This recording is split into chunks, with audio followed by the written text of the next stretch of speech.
I've started now. So shares in accounting is the same as the meaning of shares in your everyday life. When you say, I need my share, what does it mean? I need my portion. Right? So if your father have an expanse of land, let's assume this is your father's land. And you are 20 in your family. All of you want access to this land. What will be done? The land will be shared amongst you, right? Let's assume we take it this way. 1, 2, 3, 4, 5. Then it continues. You know how to share it. Take it this way. And take it this way. Each children have their own plot of land. So this plot of land of each child is the share. So this plot of land here is synonymous to you saying the capital of the company, which is the equity of the company. This is the what? Equity of the company. Each child here is the shareholders in the company. Each child is the shareholders in the company. If you look at this, you see that all of them don't have the same amount of shares. Why some are smaller, some are bigger. Then some are of a bigger shape. So the same thing happens in the equity of companies. Why some have just few shares, some have so much shares. So when you say shares, you are talking about the portion of the ownership of an individual or a corporate body in the equity of a business. Shares is what? Shares is what? What did I say shares is?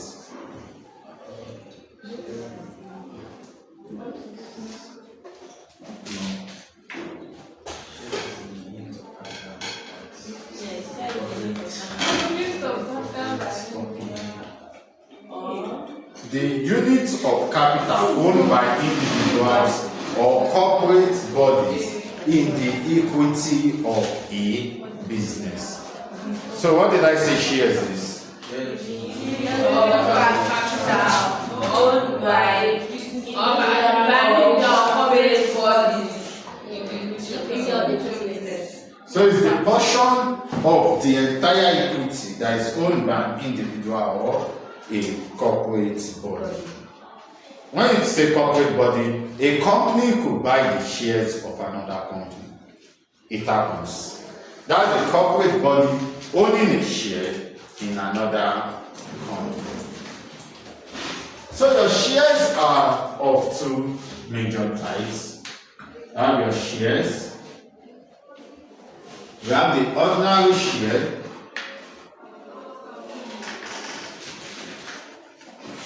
And your preference share. So what are the two major categories of shares? Ordinary share and preference share.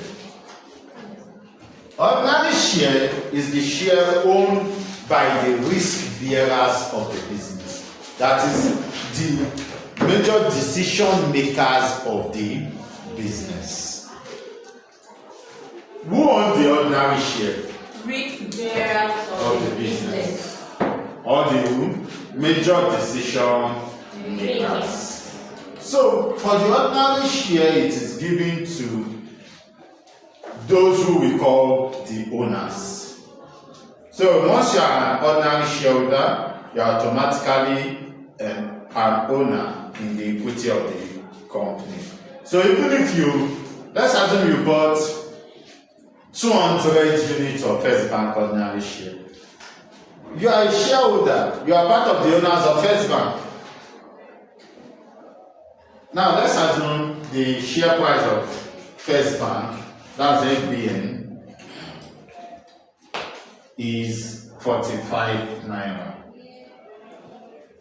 is the share price. Note, this is just example. This is not their current share price. And you decide to buy 200 units. How much will you be paying?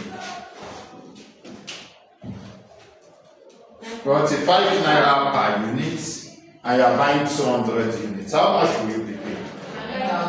9,000 naira. That's simply 45 naira times 200 naira. Now, let's assume I have 225,000 naira.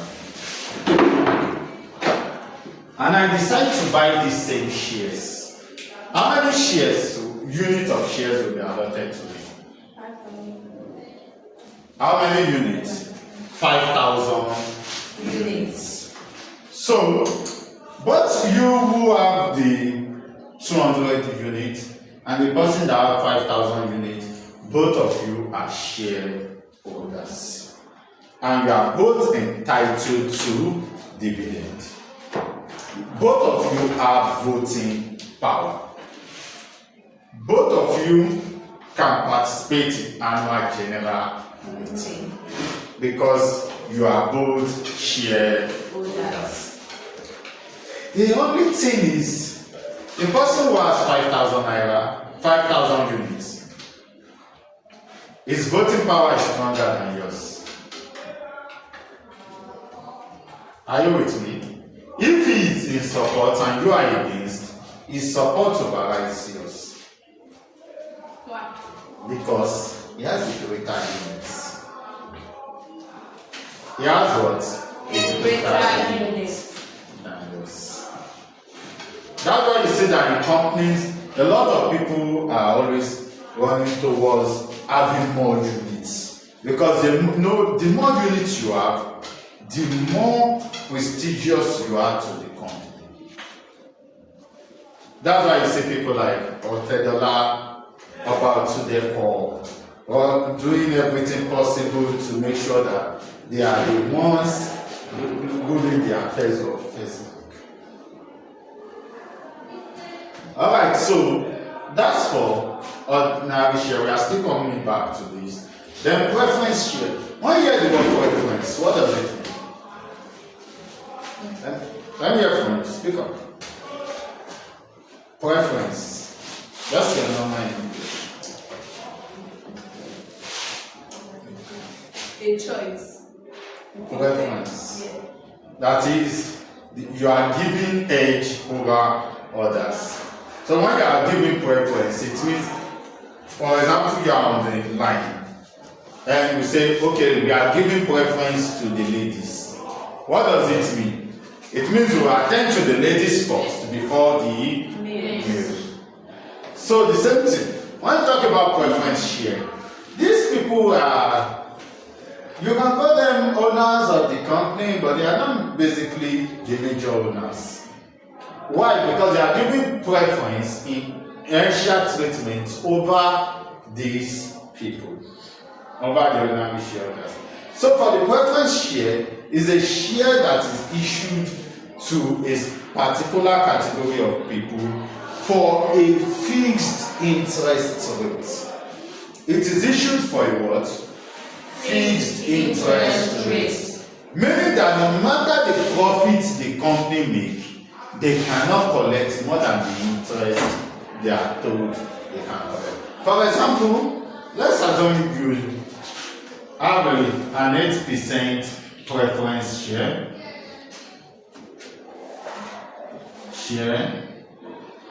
Worth 900,000 naira.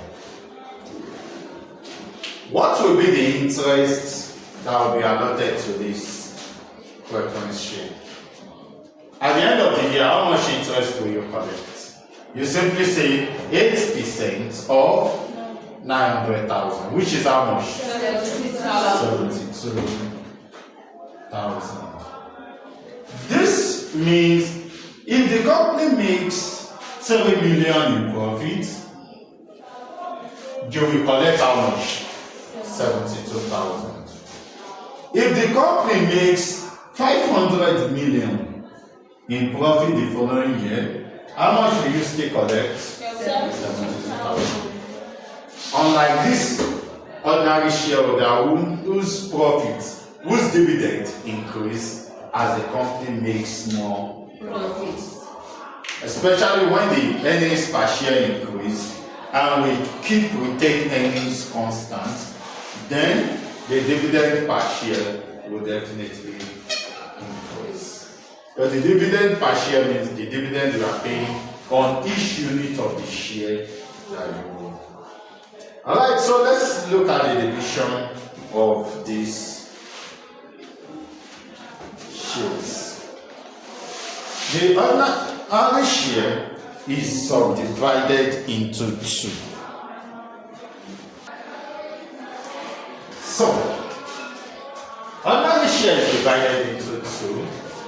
Have a preferred ordinary share and the deferred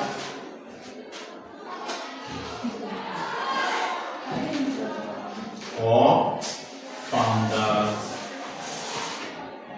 share.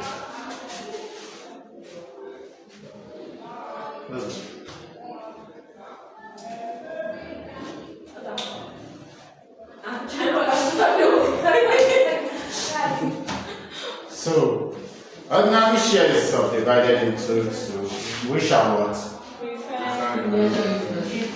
Preferred and deferred or founder's share.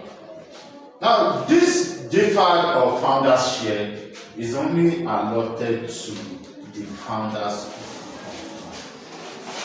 It's only allotted to The founders of the company. yes. While this one, the preferred, is allotted to every other owners of the company, every other subscribers to the shares of the company. For example, if you decide to buy the ordinary share of the Dangote Cement today, which of the shareholders will you be? Preferred. What's the difference between these two people? Before I go to the difference, let's talk about the similarities. For the two of them, they both have voting rights. They both do what? Have voting rights. They both have right to attend the annual general meeting, either physically or through a representative. Next, both of them have rights to dividends. Both of them have what? Right to dividend. And both of them are not entitled to a fixed rate of dividend. They are not entitled to what? A fixed rate of dividend. What does that imply? As profit increases, you expect to see their dividend Increase. Both of them have the right to vote in appointing directors for the company. So the appointment of the MD and other directors, they have the right to participate in it. Then what's the key difference between them? The key difference is aside the fact that both of them are entitled to dividend after the preference shareholders have been paid and the debenture holders have been paid.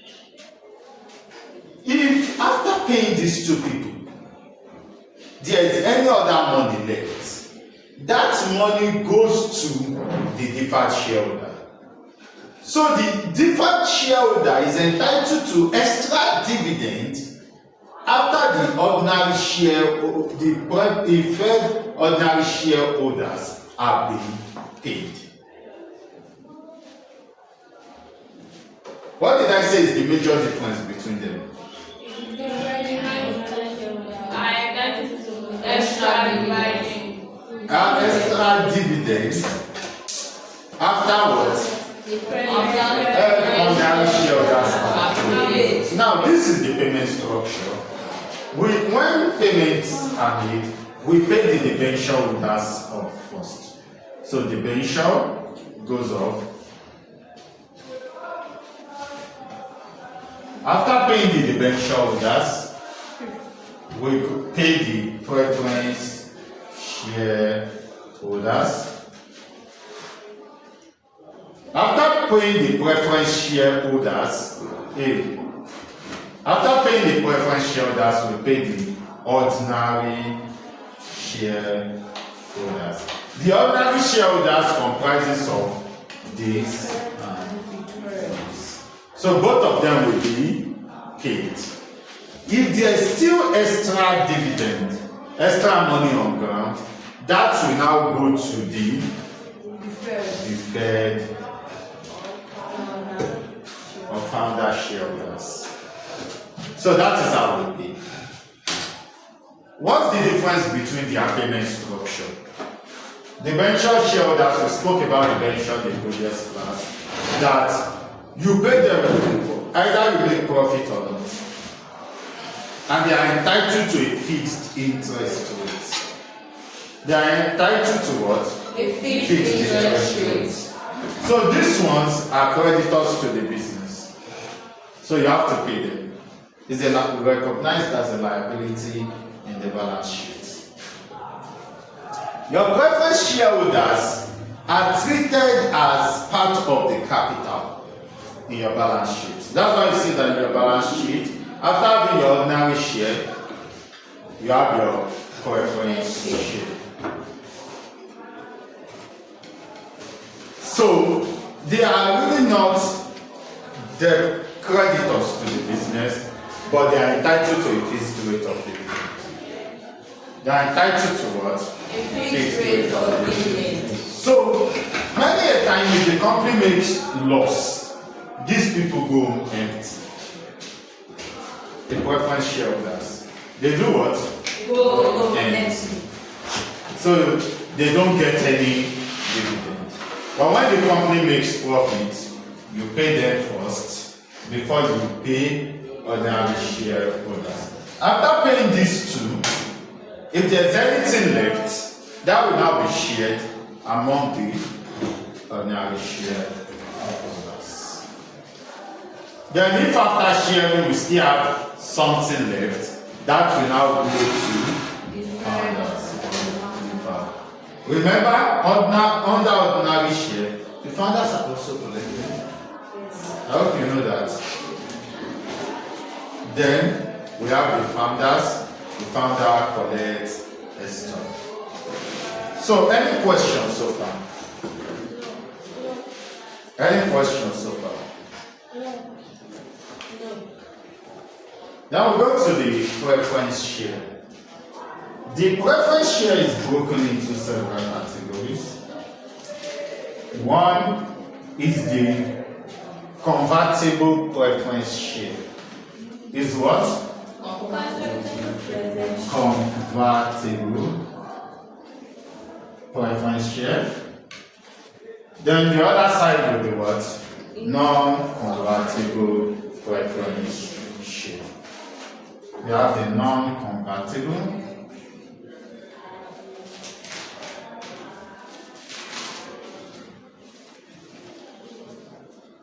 Then we have redeemable.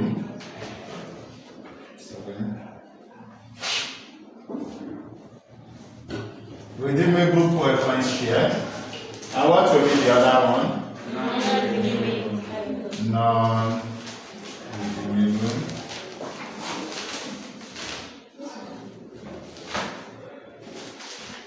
Then we have the participating preference share.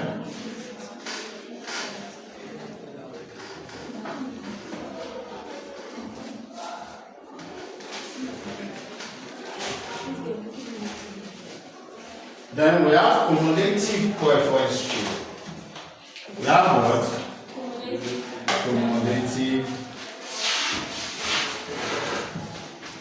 and non-cumulative.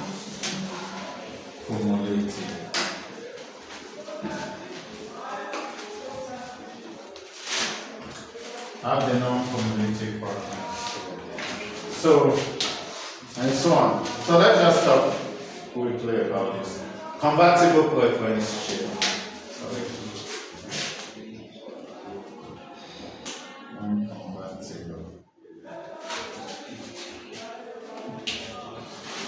Convertible preference share are preference shares that can be converted to ordinary share in the long run. They can be what? Converted to ordinary Shares in the long run. Meaning that you can decide later on that okay, this my shares after the expiration of some period, I want to convert it back to ordinary share. So such is what? Convertible. Then what we non-convertible?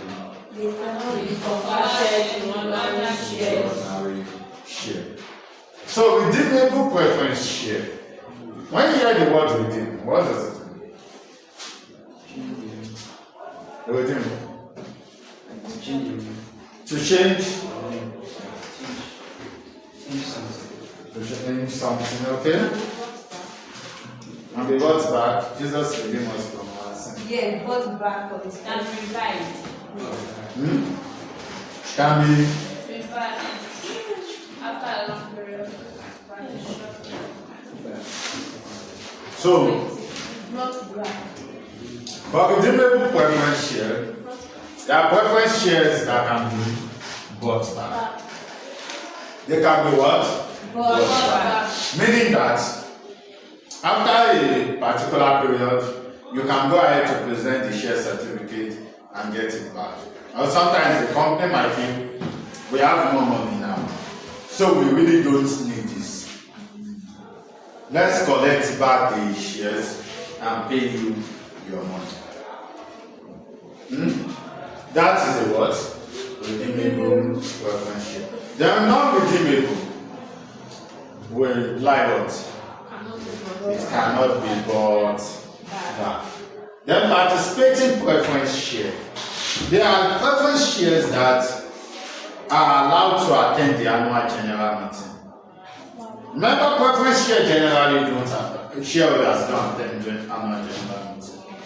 But if you are participating preference share, you can attend, but no voting rights. You said? You said what? You can't vote in the as a preference shareholder, you don't have voting rights in the annual general meeting. The voting right is for the ordinary shareholders. So your presence here is just for people. Your presence here is just for what? What did I say your presence here is for? Just to mark register.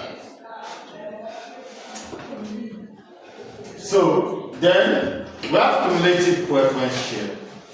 Cumulative preference share means the shares can be cumulated. It can be what? Cumulated. What are we cumulating in this case? The unpaid dividend. We are accumulating the what? Unpaid dividend. This implies that as a cumulative preference shareholder, if there's a particular year the firm made loss, the firm did not pay for a dividend, right? In the year that the firm makes profit, you can claim back the unpaid dividend. So those periods that they made loss that they did not pay you, they have to pay for those periods. You have to do what? Pay for those periods. So that is a cumulative preference share. So as a cumulative preference shareholder, you are entitled to unpaid dividend. You are entitled to what? Unpaid dividend. Then on non-cumulative, what will it be? You are not entitled to unpaid dividend. Meaning that if last year the company made loss, which they did not pay you for, and this year the company make profit, can you claim last year's profit? No. Last year's interest, I mean? No. That is gone. But if you are a cumulative preference shareholder, you can claim last year's dividend. Any questions so far? Any questions? No. No question. So then we'll now move to issues of